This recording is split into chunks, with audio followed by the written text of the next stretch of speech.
자, 합의가 결렬된 채 끝난 2차 북미 정상회담 이후에 김정은 북한 국무위원장이 베트남 공식 일정을 마치고 오늘 새벽 평양에 도착했습니다. 자, 그 장면을 먼저 보시겠습니다. 세계의 커다란 관심과 이목이 집중된 가운데 제2차 조미순의 회담과 위et남 사회주의 공화국에 대한 방문을 성과적으로 마치고 돌아오시는 경의하는 최고領導者 동지를 맞이하기 위하여 역군에 달려나온 군중들은 끝없는 감격과 흥분으로 설레이는 마음 안고 최고領導者 동지께 축하의 인사를 드릴 시각을 기다리고 있었습니다. 온 나라 인민들의 만세 풍같은 환호성이 평양 하늘가를 가득 채우며 이알이쳐갔습니다. 조선중앙통신이 조선중앙TV가 김정은 위원장의 귀환을 대대적으로 보도했습니다. 그런데 좀 이상한 거 못 느끼셨습니까? 회담이 무산됐다는 내용은 없습니다. 그저 회담이 성과적이었다라는 표현으로 결과를 정리해버렸습니다. 안 박사님, 예. 지금 하노이 회담이 결렬됐다는 사실은 전 세계가 알고 있는데 저렇게 보도를 하고 있네요. 그렇죠. 북한은 그야말로 관제 보도의 달인 아니겠습니까? 네. 뺄 건 빼고 놓을 건 놓고 싶은 건 평양 마음대로입니다. 그러다 네. 보니까 뭐 굳이 자기네가 실패하고 망신당한 얘기를 놓을 필요가 없는 거죠. 아하. 그래서 그냥 싹 빼버리고 베트남 공식 방문했다. 이것만 하고 이제 베트남 대사도 나오고 대사관 일원도 나와서 그냥 그 없었던 일로 미국과의 자기네 그 많은 망신당한 일은 빼버리는 그런 보도를 했습니다. 그렇군요. 자, 북한 매체가 김정은의 실패를 절대 말할 수 없는 이유, 태영호 공사는 이렇게 설명을 했었죠. 북한 체제는 수령은 언제나 백전백승하는 강철의 영장입니다. 아하. 그렇기 때문에 수령은 절대 어류를 범할 수가 없으며 네. 또 일단 수령이 관여한 일은 100%다 백전백승이다. 이게 북한의 돌아가는 운영 시스템이 원칙입니다. 모든 언론 플레이를 바로 김정은 원수님께서 이번에 진도에 나섰기 때문에 우리는 또 승리할 것이다. 네. 이런 분위기로 끌고 왔습니다. 그러면 이런 상황에서 북한 언론은 절대 이거 결렬되고 실패했다고 말할 수가 없습니다. 안 박사님, 그런데 조선중앙TV에서는 열렬한 환영식으로 지금 맞이를 한 내용을 보도를 했습니다. 지금 태 공사의 말을 들어보면 이번 회담 실패가 북한의 운영 시스템에도 그럼 영향을 미칠 수 있는 그런 상황 아닙니까? 그렇죠. 뭔가 비핵화와 관련된 팀, 뭐 김혁철 이런 철라인이라든지 이런 담당자들 누군가가 책임을 지워야만 됩니다. 왜냐하면 김정은 위원장의 책임으로 돌릴 수는 없는 시스템 아니겠습니까? 따라서 제가 볼 때는 어떤 외교부문 또 회담 부문의 일꾼들을 이렇게 과감하게 갈아치움으로써 마치 책임이 그 사람들에게 있는 것처럼 네. 전가시킬 가능성이 높고 네. 제가 볼 때는 김정은 위원장이 떠날 때도 김영남 상임위원장 귀에다 속삭이고 돌아와서도 김영남 상임위원장과는 친근하게 말을 하는데 최용해는 얼굴도 쳐다보지 않았습니다. 아하. 그래서 뭔가 이 노동당 내에서 조직 지도부장 아니겠습니까? 네. 최용해가 노동당 내에서 뭔가 이 시스템의 책임을 지우려는 것은 아닌가 이런 느낌이 들고 있습니다. 그렇군요. 네, 북한이 김정은 위원장이 톱다운 방식. 네. 일단 정상끼리 만나서 그냥 단번에 해결하려는 시스템으로 왔는데 요번에 그렇게 해보니까 안 됐거든요. 네. 그래서 아마도 실무회담부터 시작해가지고 네. 하는 시스템으로 바뀔 가능성이 있다는 게 하나고 또 하나는 이제 통전부를 앞세워가지고 우리 대한민국이 이제 중간에 역할을 네. 할 수 있게 하는 그런 시스템으로 왔다가 이제 외무성 라인으로 가지 않겠나 하는 이제 그런 생각이 또 들고 그다음에 지금까지 북한은 어떻게 이제 정치 결정을 안 하면 수평적인 부처끼리는 절대로 회의를 안 합니다. 네. 그러니까 통정부 의견, 외무성 의견을 별도로 받아봐가지고 네. 마음에 들면 이번엔 외무성 의견대로 해 이렇게 지시를 하거든요. 왜냐하면 수평대로 회의를 하면 쿠데타 가능성이 있기 때문에 아하. 절대 못하게 만듭니다. 네. 아마도 이것도 이번에 실패를 한 다음에 그것도 김정은 위원장이 한번 다시 재검토하지 않겠나 생각이 듭니다. 다른 팀으로 바꿀 가능성이 높아 보인다. 알겠습니다. 팀을 바꿀지 아니면 시스템 자체를 네. 그래도 관련 부처끼리 회의를 할 수 있게 만들지 아하. 두고 봐야 되겠습니다. 자, 일단 북한의 조선중앙TV는 하노이 회담이 마치 성과를 거둔 것처럼 애써 보도를 하고 있고 실패, 이 결렬 사실 자체를 인민들에게 절대 알리지 않으려고 노력을 하고 있습니다. 그런데 이러한 노력에도 불구하고 이현종 의원님, 네. 지금 북한 주민들 사이에서는 하노이 회담이 실패로 돌아갔다는 소문이 쫙 퍼지기 시작하고 있다는 얘기가 들려요. 네.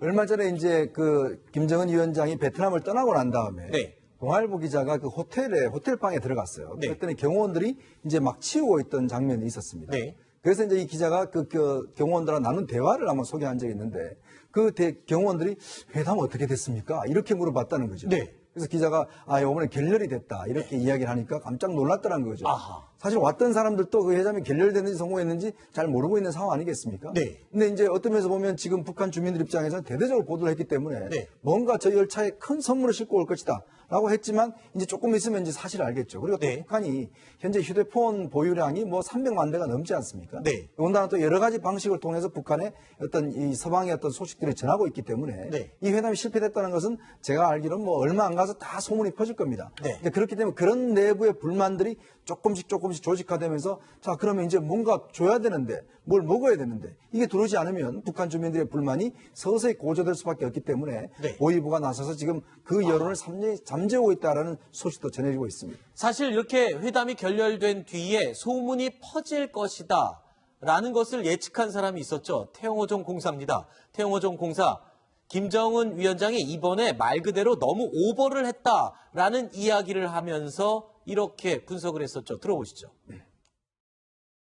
김정은도 회담이 성공할 것이라고 확신하고 열차에 정치국 위원 16명 중 7명 포함해서 대단히 많은 인력과 경호 인원까지 다 데리고 왔습니다. 그렇죠. 예. 그래서 그들이 비록 같이 와서 회담에는 관여 안 했지만은 이 회담이 어떻게 진행되고 있는 걸 다 알게 됐습니다. 네. 결국 결렬됐다는 걸 다 알게 됐죠. 아하. 그렇기 때문에 지금 현 상태에서 북한 언론은 마치도 아무 일도 없이 성공하고 있는 것처럼 보도하지만은 이 많은 사람들이 알게 됐기 때문에 김정은 내심으로서는 지금하고 하가 똑같이 났을 겁니다.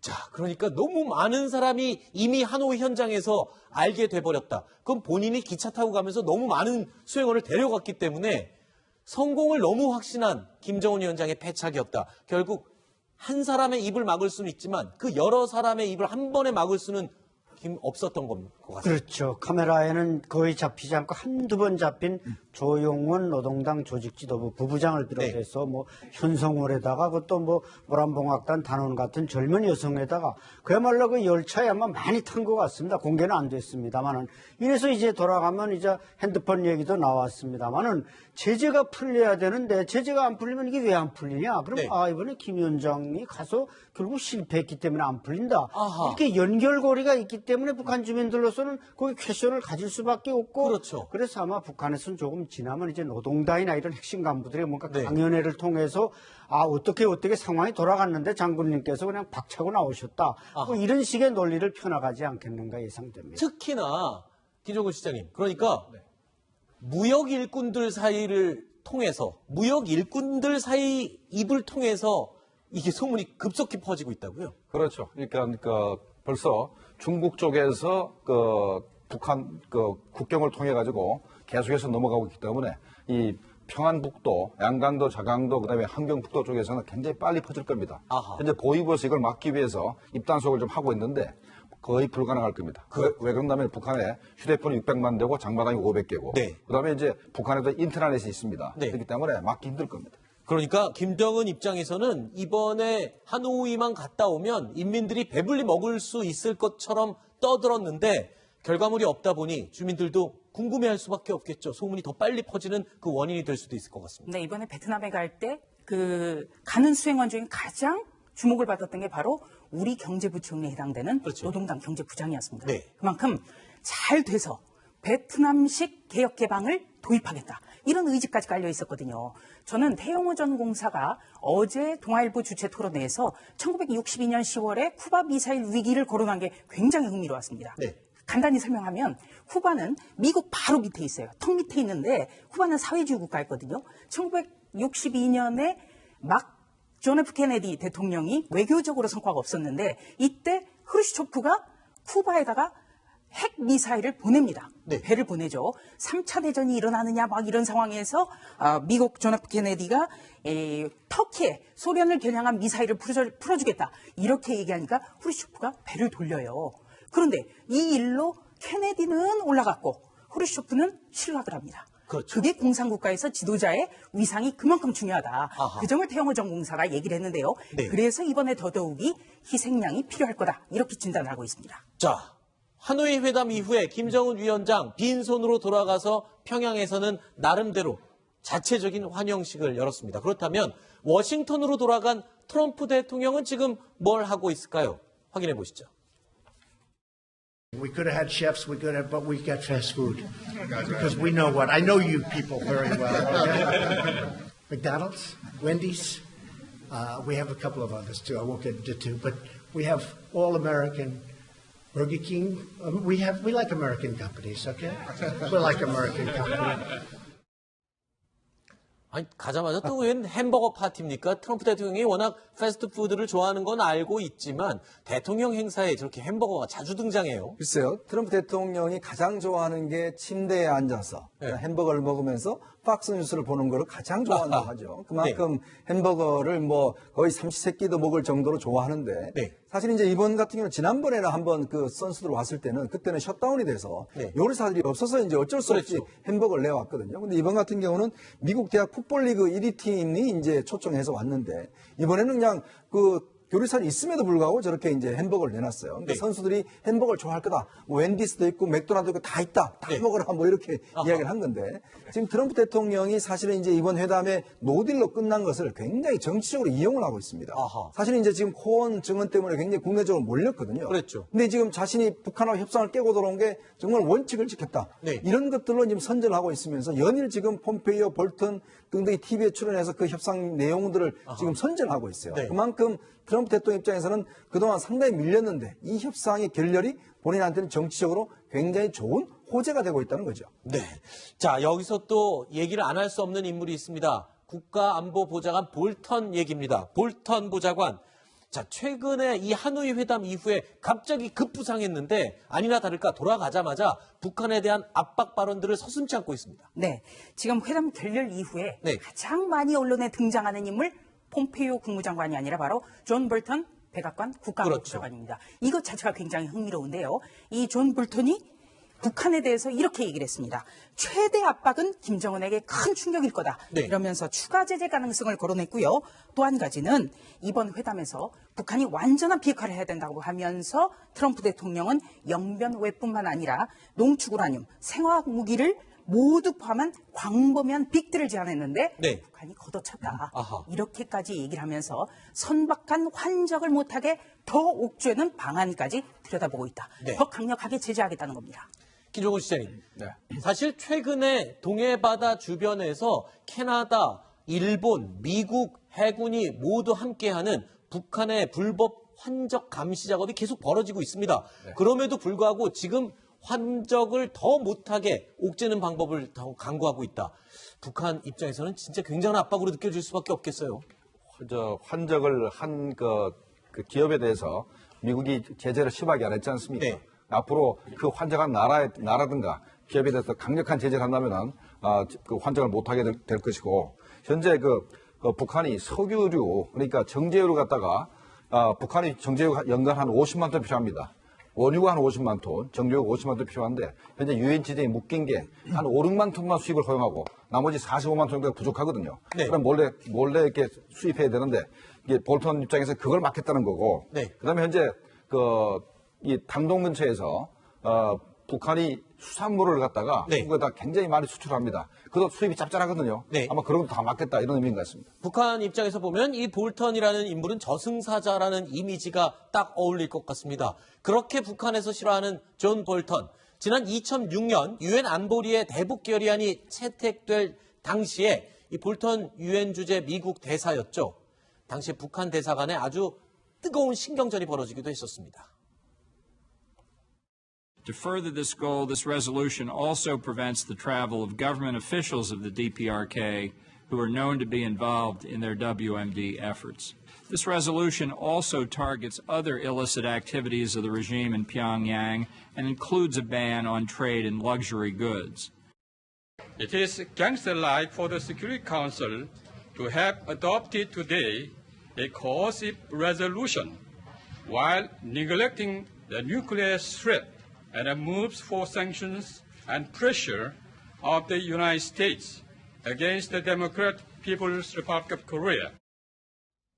안 박사님, 이 볼튼 입장에서는 이런 말이 어울릴까요? 쇳불도 단김에 빼렸다고 지금 이 하노이 회담 직후에 좀 더 압박을 밀어붙이는 그런 전략을 쓰는 것 같습니다. 그렇죠. 스포메파로서의 그야말로 본성을 드러내는데 그때 그 반박했던 박기련 대사는 지금 북한에 돌아가서 해임돼서 뭐 하고 있는지 모르겠습니다만은 예 어쨌든 존 볼턴의 어떻게 보면 전성시대가 열리고 폼페이오는 조금 한 발 물러서고 그래서 북한에게는 더욱더 이제 그 말하자면 위기가 이제 연장될 가능성이 높은데 그러니까 폼페이오가 존 볼턴이 요구한 말하자면 빅딜 카드는 제가 볼 땐 북한에게 그야말로 이 영변 플러스 알파 외의 미사일, 중장거리 미사일, 그다음에 생화학 무기까지 해제할 걸 요구했단 말이죠. 이것은 김정은 위원장으로서는 결국 우리를 완전히 무장 해제시키는 거구나. 받아들일 수 없는 조건이었군요. 도저히 북한으로서는 병영국가 북한으로서는 받아들일 수 없는 조건이었기 때문에 결국 노딜로 갈 수밖에 없었던 거죠.